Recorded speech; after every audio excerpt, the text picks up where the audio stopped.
నువ్వు చచ్చాక సంపాదించిందంతా నీతోనే వస్తుందనుకున్నావా?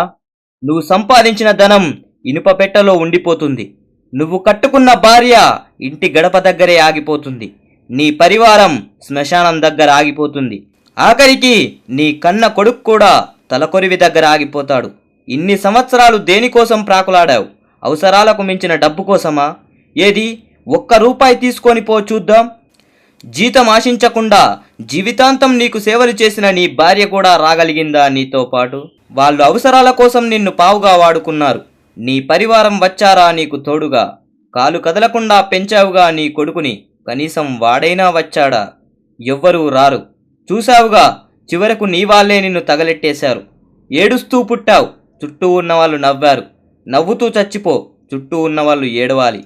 అయినా నువ్వు చచ్చాక నీతో వచ్చేది కేవలం నువ్వు సంపాదించిన పేరు మాత్రమే. అందుకే జాగ్రత్త, ఆ పేరుకు మచ్చ రానియకుండా బ్రతకడం మొదలుపెట్టు. జై హింద్.